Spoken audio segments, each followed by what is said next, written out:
Et je pense que quand on parle d'Afrique, il faut le dire clairement, parce que ça va beaucoup mieux en le disant. On ne va pas faire le bien commun. On a des défis communs. Le changement climatique, c'est un défi commun. Essayer que la jeunesse africaine trouve un avenir, je dirais que c'est un défi commun, parce que ce sera aussi notre problème si on n'y arrive pas. Mais on va défendre des intérêts. Et c'est ça un partenariat réciproque et équilibré. C'est qu'on ne prend pas les gens pour des imbéciles. On ne dit pas on arrive chez vous parce qu'on va faire le bien chez vous à votre place. Parce que vous n'êtes pas capable de savoir ce qui est bon pour vous, de le penser ou de le faire. Non. On vient défendre nos intérêts. On pense qu'il faut déléguer notre géopolitique aux États-Unis d'Amérique, il faut déléguer notre modèle de croissance à nos clients chinois, il faut déléguer notre innovation technologique aux hyperscalers américains. C'est pas la meilleure idée. Je pense qu'on peut le reprendre le contrôle si on décide sur la décennie qui vient de bâtir, pas simplement au sein de l'Union européenne, mais ici. Au fond, pour moi, c'est simple. Le monde est fait d'herbivores et de carnivores.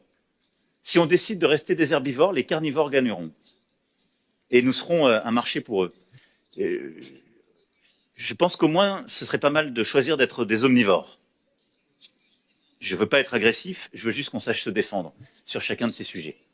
Mais je n'ai pas envie de laisser l'Europe comme un formidable théâtre habité par des herbivores que des carnivores, selon leur agenda, viendront dévorer.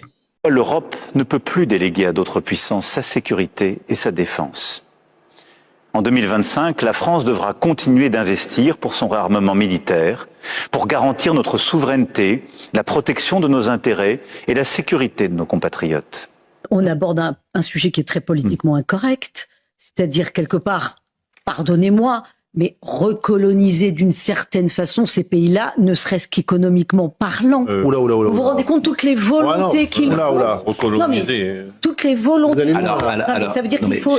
Il existe déjà des pas. Véronique, on va d'abord enlever le mot recoloniser. Ce n'est peut-être pas à bon escient. Non seulement il est tellement connoté, c'est bien, oui, qui est tellement connoté que vous me permettrez de le retirer pour vous, parce que ce mot est évidemment.